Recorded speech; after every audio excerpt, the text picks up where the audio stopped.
తాకట్లో ఉన్న మీ బంగారాన్ని విడిపించి ఆ రోజు ఆన్లైన్ రేటుకి కొంటాం. Sharma gold company. నమస్కారం, సుమన్ టీవీకి స్వాగతం. నేను గీతాంజలి. మనతో పాటు ఉన్నారు ప్రముఖ జ్యోతిష్యులు, సంకల్ప మందిర్ నిర్వాహకులు బ్రహ్మశ్రీ నందిభట్ల శ్రీహరి శర్మ గురువు గారు. వారితో మాట్లాడదాం. గురుగారు నమస్కారం అండి. వాగర్థావివ సంపృక్తౌ వాగర్థ ప్రతిపత్తయే జగతః పితరౌ వందే పార్వతీ పరమేశ్వరౌ. ఆదిత్యాయ చ సోమాయ మంగళాయ బుధాయ చ గురు శుక్ర శనిభ్యశ్చ రాహవే కేతవే నమః. శృంగేరి జగద్గురు పీఠాధిపతులకి, కంచి పీఠాధిపతులకి నమస్కారములు తెలియజేసుకుంటూ కార్యక్రమాన్ని ప్రారంభిద్దాం. గురుగారు, చాలామంది సమస్యలు ఏంటంటే వివాహం కుదిరినట్టే కుదిరి చెడిపోతోందండి, ఆలస్యం అయిపోయింది ఇప్పటికే అని. ఆలస్యం అయిన వివాహం సరే పోని, వివాహం జరిగినా కూడా దాంపత్య సమస్యలని, సంతానం కలగడం లేదని అసలు ఈ రోజుల్లో ఎన్ని చూస్తున్నాము. ఉద్యోగాల విషయంలో ఎదురు చూసేవాళ్ళు కావచ్చు, అలా నిరుద్యోగులుగా ఉండిపోయిన వాళ్ళు, ఆరోగ్యం విషయం ఇప్పటికే గృహం కట్టుకోలేకపోతున్నామని, ఏమైనా పనులు చేద్దామన్నా ఆటంకాలు రావడం కావచ్చు, ఆర్థికంగా ఆరోగ్యంగా ఇలా అన్ని రకాలుగా ఇంకా అట్టడుగు స్థానానికి వెళ్ళిపోయామండి, ఇంక మేము పైకి రాలేమేమో అనుకున్న వాళ్ళని చాలామందిని చూస్తాం. అంటే ఇవి గత జన్మ పాపాలా, లేకపోతే ఇప్పటివి ఏమన్నా దోషాలు, ఇప్పుడు చేసుకున్న కర్మలు అంటారా? ఎలా చెప్తారండి వీటిని? అసలు ఎందుకు ఏర్పడతాయి ఇవి? వాస్తవం, మీరు చెప్పినటువంటిది ప్రతి మాట కూడా అక్షర సత్యం. అంటే ఎన్నో ప్రయత్నాలు చేశాం, అన్ని నోటి దాకా వచ్చి వెనక్కి వెళ్ళిపోతున్నాయి. ఇప్పుడు మీరు చెప్పిన సమస్యలన్నీ పెద్దవాళ్ళు ప్రయత్నాలు చేస్తూనే ఉంటుంటారు. ఉద్యోగమైనా, వివాహమైనా, దాంపత్యం, అంటే ప్రతి ఇంట్లో ఏదో ఒక ప్రాబ్లం అయితే ఉంటుంది. అన్నీ బాగున్నా కుటుంబ సభ్యుల మధ్య అవగాహన లేక ఎవరికి వారే యమునా తీరే. ఇలా ఎందుకు జరుగుతుంది? మంచి ఫుడ్ తీసుకున్నా రోగాల బారిన పడిపోతుంటుంటారు. ఎప్పుడు డాక్టర్లకి ఫీజులకే సరిపోతుంటుంది. అలాగే ఎన్నో రకాల సమస్యలు తీరుతున్నట్టుగానే ఉంటుంటాయి, కానీ తీరకుండా ఉంటుంటాయి. మీరు అన్నట్టు గత జన్మ కర్మ దోషము కాదు, ఈ జన్మలలో చేసుకున్న దోషాలు కావు, అంతకు మించినటువంటి జాతక దోషాలు కూడా కాదమ్మా. అసలు ఇవి జాతకాల్లో కనపడవండి. అసలు జాతకాల్లో కనబడతాయి, కానీ జాతక పరంగా ఏర్పడినవైతే కాదు. ఇదంతా కూడా ఏంటంటే ఇది ప్రేత దోషంగా చెప్పబడి ఉంది. ఈ ప్రేత దోషము అనంటే 5 శాపాలతో కూడుకున్నది ఈ ప్రేత దోషం. అంటే స్త్రీ శాపము, గురు శాపము, దైవ శాపము, సర్పశాపము, పితృశాపము. ఈ 5 రకాల శాపాలతో కూడుకున్నటువంటి విధానము జాతకంలో తెలుస్తుంది. జాతకానికి సంబంధించింది అంటే గత జన్మ కర్మ దోషముతో జాతకం రిఫ్లెక్ట్ అవుతుంది, అది కాదు. పోనీ జాతకంలో ఉన్నటువంటి దోషాలు అని అంటే అది కాదు. ఇప్పుడు మనం ఈ జన్మలో చేసుకున్న కర్మ దోషాలంటే ఈ జన్మల్లో మనం అనుభవించేది ఏం లేదు, ఇప్పుడు చేసుకునే వచ్చే జన్మలో. కానీ మనం ఏ కుటుంబంలోనైతే జన్మించామో ఆ కుటుంబ వంశ పారంపర్యంగా వచ్చే దోషాలని ఈ ప్రేత దోషంగా మనం తెలియచేసుకుంటున్నాం. అంటే దీన్ని ఎలా లెక్క కట్టుకోవాలని అంటే, ఈ ప్రేత దోషం అనేటువంటిది ఇంతకుముందు చెప్పినట్టుగా 5 రకాల శాపాల సమాహారం. ఇవి కుటుంబ పరంగా ఏర్పడతాయి. అంటే తండ్రి లేదా భర్త వైపు 6 తరాలు, భార్య లేదా తల్లి వైపు 3 తరాలలో ఏవైనా దుర్మరణాలు కనుక ఉంటే, అంటే road accident, fire accident, suicide attempt, నదిలో బావిలో పడి చనిపోవడం, ఇంట్లోంచి వెళ్ళిపోవడం, liver failure, kidney failure, cancer రోగాలతో చనిపోవడం, 60 సంవత్సరాల లోపల కుటుంబ సభ్యులు ఎలాగైనా చనిపోయినా, పిండ ప్రదానాలు చేయకపోయినా, కరోనాలో చనిపోయినా, కాలసర్పదోషంలో జన్మించిన, స్త్రీ హత్య, గోహత్య, బ్రాహ్మణ హత్య, పిల్లిని పామును చంపిన, ఇవన్నీ ప్రేత దోషాల కింద మారి ఆ వ్యక్తి యొక్క అభివృద్ధిని అడ్డుకుంటుంటాయి. అంటే ఒక ఎండమావిలో ఒయాసిస్సులాగా అన్నీ అయిపోతున్నట్టుగానే ఉంటుంటాయి. ఇప్పుడు వీక్షించేటువంటి ప్రేక్షకుల్లో, సుమన్ టీవీ ప్రేక్షకుల్లో ఎంతోమంది ఇంటర్వ్యూలకు వెళ్తుంటారు. అంటే గవర్నమెంట్ ఎగ్జామ్స్కి అసలు ఇంటర్వ్యూ దాకా రావడమే గగనం. 5 ఇంటర్వ్యూలు ఫేస్ చేసి ఉద్యోగం రాని వాళ్ళని నేను చూశాను.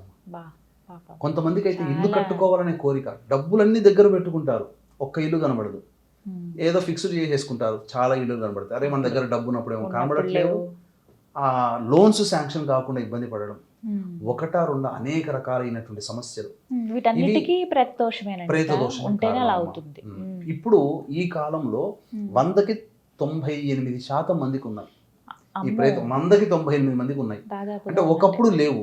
ఎందుకనంటే ధర్మబద్ధమైన జీవితము, ఎక్కువ మంది కూడా సూసైడ్ అటెంప్ట్స్ కానీ దుర్మరణాలు కానీ కుటుంబంలో లేవు. ఇప్పుడు వాహనాలు పెరిగాయి, ఎక్కడ చూసినా దుర్మరణమే కదమ్మా. పేపర్ తీసినా, వీడియోలు చూసినా ఎక్కడ ఏ వార్త అన్ని వింటామో అన్న దుర్మరణాలు, భయం. బస్సు దుర్మరణాలు, ఫ్లైట్ దుర్మరణాలు, రైలు యాక్సిడెంట్స్. అసలు మనిషి కొద్ది అప్పు ఉన్న 2-3 లక్షల అప్పు తీర్చడానికి కూడా వాళ్ళు సూసైడ్ చేసుకుంటున్నారు. 10 రూపాయల కోసం గొడవపడి చంపిన వాళ్ళు ఉన్నారమ్మా. అవును. అంటే ఇవన్నీ దుర్మరణాలు ఎందుకు జరుగుతున్నాయి అని అంటే మన పూర్వీకులలో జరిగినటువంటి దోషాలు. ఈ దుర్మరణాలు మారుబలిని కోరుకుంటాయి. మన బాబాయిల కుటుంబంలో జరిగాయి కదా, మనకేం కాదులే అనుకోవడానికి లేదు. ఇవి ఒక్కొక్క తరంలో ఒక కుటుంబానికి ఇబ్బంది పెడుతుంది. మా బాబాయిలు, మా పెదనాళ్ళలో వాళ్ళ కొడుకులు ఇబ్బంది పడ్డారు, మా దాకేం రాదులే అనుకోవడానికి. ఎందుకంటే ముఖ్యంగా ఈ ప్రేత దోషం అనేటువంటిది మైల పట్టగలిగేటువంటి సంబంధం ఉన్న అంతవరకు మనం లింక్ ఉంటుంది. ఇది మారుబలిని కోరుకుంటుంది. ఇంకొక విచిత్రం ఏంటంటే ఈ యొక్క ప్రేత దోషం ఉన్నటువంటి కుటుంబాల్లో ప్రేత దోషం ఉన్నటువంటి వాళ్ళతోనే వివాహాలు జరుగుతాయి. మళ్ళీ వాళ్ళకి పుట్టే సంతానము ప్రేత దోషంతో ఉంటుంది. అందువల్ల ఏమవుతుందంటే జీవితంలో అభివృద్ధి అనేటువంటిది ఉండదు. డబ్బులు ఉంటాయి, అనుభవించలేం. ఇప్పుడు బిచ్చగాడి దగ్గర 50 లక్షలు బయటపడ్డ సంగతి లేవు కదా. చాలా అండి. ఆ డబ్బులు వాడు అనుభవించలేకపోతున్నాడు. అస్సలు ఆనందంగా రోజు హ్యాపీగా ఎంజాయ్ చేయొచ్చు. కానీ చనిపోయిన తర్వాత తీస్తే లక్షల కట్టలు. ఎందుకు వస్తుంది? అనుభవించలేదు. ఎంతో పిహెచ్డి చదివి కూడా మైండ్ క్రాక్ అయిపోయి రోడ్డున పడ్డం వాళ్ళు ఎంతమంది లేరు. ఇప్పుడు నంబియార్ గారని ఉన్నారు, మన ప్రఖ్యాత సైంటిస్ట్, ఇస్రో సైంటిస్ట్. ఆయన జాతకంలో ఉండుంటది. అందుకనే ఈ రకంగా అతను ఉద్యోగం నుంచి సస్పెండ్ అయిపోయాడు. లేని నిందను మోయాల్సి వచ్చింది. అంటే తరచూ కుటుంబ సభ్యులు, బంధువులు, మిత్రులు అపనిందలు మోస్తున్న ఈ ప్రేత దోషం ఉంటేనే మన మీద పడతాయి. అంతేకాకుండా జాతకాలతో సంబంధం లేకుండా కొన్ని లక్షణాలు కుటుంబంలో గనక ఉన్నా కానీ అది ప్రేత దోషమే. అంటే మందులకి నయం కాని రోగాలతో బాధపడుతున్నా, తరచూ యాక్సిడెంట్స్కి కుటుంబ సభ్యులు గురవుతున్నా, ఆడపిల్లలే సంతానంగా ఉన్న, పురుష సంతానం లేకపోయినా, ఇంటర్ కాస్ట్, ఇంటర్ రిలీజియన్ మ్యారేజ్లు కుటుంబంలో జరుగుతున్నా, ఇప్పుడు పిల్లలు ఆ రకంగా మ్యారేజ్లు చేసుకుంటామన్నా, అలాగే శారీరక మానసిక లోపాలతో పిల్లలు జన్మించిన, కుటుంబ సభ్యుల మధ్య ఎవరికి వారే యమునా తీరే అన్నట్టుగా ఉన్నా, ఎక్కువ డైవోర్సులు జరిగిన, అసలు కుటుంబంలో ఎన్నో పెళ్లి ప్రయత్నాలు చేస్తుంటారు, ఆ పెళ్లిళ్ళు కుదరకపోకుండా ఉన్నా, పెళ్ళైనా దాంపత్యం సరిగ్గా లేకపోవడం, అన్నీ ఉన్నా సంతానం కలగకపోవడం, అలాగే తరచూ చేతిలోని ఆహారం కింద పడడం, అలాగే జిల్ల పురుగులు, బొద్దింకలు ప్రతి ఇంట్లో కామనమ్మ. కానీ లెక్కకు మించి ఎక్కువగా కుటుంబంలో ఇంట్లో ఉన్నా, అలాగే గోడలకి క్రాక్స్ వస్తున్నా, నల్లాలు కొద్దిగా బాగుంటాయి, కొత్తవి వారం రోజులు బాగుంటాయి, తర్వాత బొట్టుగా లీక్ అవుతున్నా, ఇలాంటివన్నీ ఉన్న ప్రేత దోషమే. తరచూ పెద్దవాళ్ళు కలలో కనిపిస్తున్నా, సుడిగుండంలో చిక్కుకొని మరణించినట్టు, పాము కరిచినట్టు మరణించినట్టు, కారాగార వాసమైన, తాను హత్య గావించబడినట్టు, ఇవి కలలు తరచూ రావాలి. వస్తేనే అది ప్రేత దోషం. అంతేకాకుండా కొన్ని కుటుంబాలలో ఇప్పుడు ఈ సంబంధించినటువంటి వివాహమైన సందర్భంలో వాళ్ళతో పాటు కొంతమందికి వివాహం అవుతుంది. ఆ దంపతులు చాలా పైకి వస్తారు, కానీ వీళ్ళకి మాత్రం ఎక్కడ వేసిన గొంగళి అక్కడే. బాగా డబ్బు సంపాదించి లక్షలు కూడబెట్టేసి ఒక అనాలోచిత నిర్ణయం, అంటే స్టాక్స్లో పెట్టడం, డబ్బంతా పోగొట్టుకుంటారు. ఎవరికో అడిగారని చెప్పి ఇస్తారు, వాళ్ళు ఐపీ పెట్టేసిస్తారు. అలాగే మేము తిరగని చెట్టంటూ లేదు, పుట్టంటూ లేదు, అన్ని దేవుళ్ళని మొక్కా, మాకు ఏ దేవుడు మాకు కరుణించలేదని వాపోతుంటారు. తరచూ ప్రతి కుటుంబంలో ఇప్పుడు ఒక మాట ఏంటంటే, ఏ జన్మలో ఏ కర్మ చేసుకున్నామో ఈ బాధలు అనుభవిస్తున్నాము రా అని చెప్పి చాలా బాధపడుతుంటారు. ఇటువంటి కుటుంబాలలో ప్రేత శాపం ఉంటుంది. అయితే ఇప్పుడు ఈ ప్రేత దోషము ఏదైతే ఉందోనమ్మా, దానికి నివారణ మార్గాలు కూడా చెప్పబడి ఉన్నాయి. శశాస్త్రీయంగా చేయించుకోవాలి. ఇప్పుడు మనకు డిమాండ్ ఇంక్రీజ్ అయినప్పుడు సప్లై తగ్గుతుంది.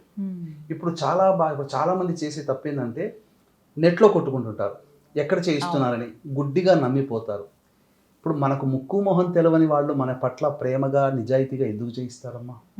అది ప్రాంతం కాని ప్రాంతం, రాష్ట్రం కాని రాష్ట్రంలో, భాష కాని భాష, వాళ్ళు మనకు ఎందుకు చేయిస్తారు? మనల్ని కేవలం ఒక డబ్బు సంపాదించుకునే వస్తువులుగానే చూస్తారు తప్ప, ఇప్పుడు సమయం తక్కువగా ఉంటుంది, చేయించుకునే వాళ్ళు ఎక్కువగా ఉన్నారు, షార్ట్కట్లో చేస్తారు. అందున యజ్ఞోపవీతం ఉన్న కుటుంబాలకేమో శాస్త్రీయంగా, యజ్ఞోపవీతం లేని వాళ్ళకి పురాణోక్తంగా తూతూ మంత్రంగా చేయించి 4 గంటలు చేయాల్సిన పూజ 1.5 గంటల్లో పంపిస్తున్నారు. ఇప్పుడు మరీ ముఖ్యంగా ఏంటనంటే, నక్షత్రాల్లో పుడితే నక్షత్ర జనన శాంతి చేయించుకోవాలి. ఇప్పుడు ఉన్న 27 నక్షత్రాల్లో ఏబిసిడీలు చదివినట్టు 19 నక్షత్రాలు చదివి ఈ నక్షత్రాల్లో పుడితే దోషం అని చెప్పి ప్రచారం చేస్తున్నారు. ఇది తప్పే. జనాలు ప్రతి కుటుంబంలో ఆ 19 నక్షత్రాల్లో ఎవరో ఒకరు ఒక నక్షత్రం కుటుంబంలో ఉంటారు. అంత మాత్రాన దోషమని కాదు. ఇంతకుముందు మనం ఈ యొక్క వీడియోలో చెప్పినటువంటి లక్షణాలన్నీ ఉంటేనే ప్రేత దోషం.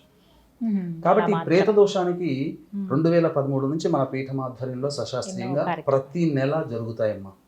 ఈ డిసెంబర్ మాసంలో 23వ తారీఖు రోజున జరుగుతుంది. 22వ తారీఖు రోజున బయలుదేరుతాం. 23వ తారీఖు రోజున ఈ ప్రేత దోషానికి సంబంధించిన పరిహార క్రియలు జరిపించి సశాస్త్రీయంగా దగ్గరుండి కార్యక్రమాన్ని జరిపించి మనం చేస్తాం. నమోదు చేసుకోవాలంటే కాల్ చేసి గోత్రనామాలు నమోదు చేసుకోవచ్చు, వివరాలు తెలుసుకోవచ్చమ్మా. అన్నిటికంటే మించి కొంతమంది స్వయంగా ఇది తండ్రి లేని వాళ్ళు చెయ్యాలి, తండ్రి ఉన్నవాళ్ళు చేయకూడదు. ఆడపిల్లలు ఉన్న వాళ్ళు ఉంటారు, తండ్రి ఉన్న బెడ్ రిడన్ అయి ఉంటుంది, అనారోగ్య సమస్యలు, విదేశాల్లో ఉన్న వాళ్ళు చిన్న పరిహారం కోసం రాలేరు. అటువంటి వాళ్ళకి శాస్త్రం ఏం చెప్పబడిందంటే బ్రాహ్మణుని కర్తగా పెట్టుకోమంది. ఇది దోషంతో కూడుకున్నది. ఏ బ్రాహ్మణుడు పడితే ఆ బ్రాహ్మణుడు ఒప్పుకోడు. పైగా దీనికి తండ్రి లేని బ్రాహ్మణుడు కావాలి.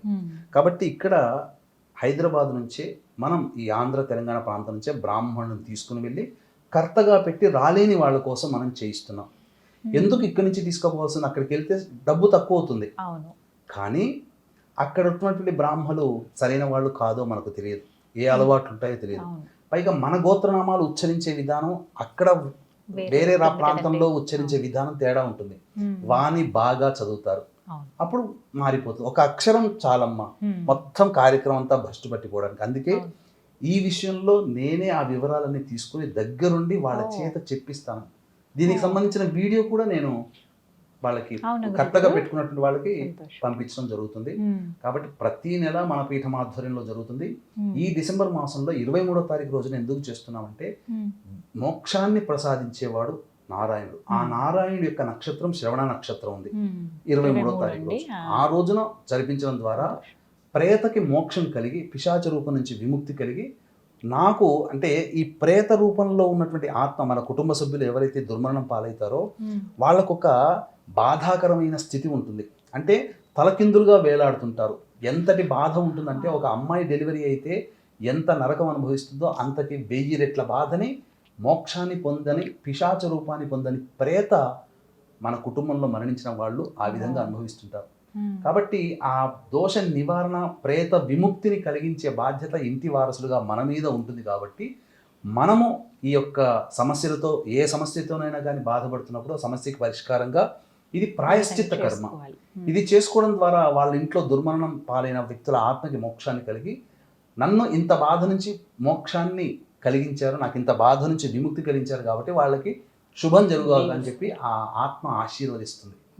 అన్నిటికంటే దేవతల కన్నా బలీయమైన వాళ్ళు పితృదేవతలు. దేవతలు వరం ఇచ్చిన పితృదేవతలు ఓకే చెప్పకపోతే ఆ పితృదేవతలు కూడా వరం ఇవ్వరు. దేవతలకు శక్తి కూడా సరిపోదు. అన్నిటికంటే పితృదేవతల శక్తి గొప్పది. అందుకే ఈ భూలోకానికి మాత్రం పితృదేవతల ఆశీర్వచనం. ఇట్లా అని చెప్పి ఈ ప్రేత దోషం అని చెప్పి ఏదో పిండ ప్రదానం కాదమ్మా. మోక్షాన్ని ప్రసాదించే ప్రక్రియ. పిండ ప్రదానం వేరు, ఈ ప్రేత దోషం వేరు. కాబట్టి వీక్షించేటువంటి ప్రేక్షకులు మీ జాతకరీత్యా స్త్రీ శాపము, గురు శాపము, దైవ శాపము, సర్పశాపము, పితృశాపము ఈ 5 రకాల శాపాల నివృత్తికి ప్రేత దోష నివారణ అనేటువంటిది జరిపించడం జరుగుతుంది. అవకాశం ఉన్న వాళ్ళు ఈ కార్యక్రమంలో నమోదు చేసుకోవచ్చు. తెలియజేశారండి. ఇవన్నీ సందేహాలుగా ఉండిపోయాయి, వీటికి ఒక సమాధానం అయితే ఉంది. ధన్యవాదాలు గురుగారు. సర్వం శ్రీ ఉమామహేశ్వర పరబ్రహ్మార్పణమస్తు. ఎవరైతే ఈ కార్యక్రమంలో పాల్గొని తెలిచారో ఇంకా మీకు డిసెంబర్ 23 అండి, కాస్త సమయం ఉంది కాబట్టి ముందుగానే మీరు నమోదు చేసుకుంటే పేరు గోత్రం అనేది స్క్రీన్ మీద గురువుగారి నెంబర్ ఇవ్వడం జరుగుతుంది. మీరు కాల్ చేసి పేరు గోత్రం నమోదు చేయించుకోండి. ఇంకొక విశేషం ఏంటంటే ఇది మొదటిసారి కాదండి, కొన్నేళ్లుగా గురువుగారు ఈ విధంగా కార్యక్రమాలు చేస్తూ ఉన్నారు. కాబట్టి చాలామంది అలా పూజలు చేయించుకుని ఈ సమస్యల నుంచి బయటపడిన వాళ్ళు కూడా ఉన్నారు. వాటికి చాలామంది నిదర్శనాలు కూడా చెప్తూ ఉన్నారు. మరి మీకు కూడా ఈ సమస్యల నుంచి బయటపడాలని ఆలోచన ఉంటే కనుక డిసెంబర్ 23వ తారీఖున శ్రవణ నక్షత్రం రోజు జరిగేటువంటి ఈ కార్యక్రమంలో మీరు కూడా పాల్గొనండి. స్వామి అనుగ్రహాన్ని పొందండి. నమస్కారం.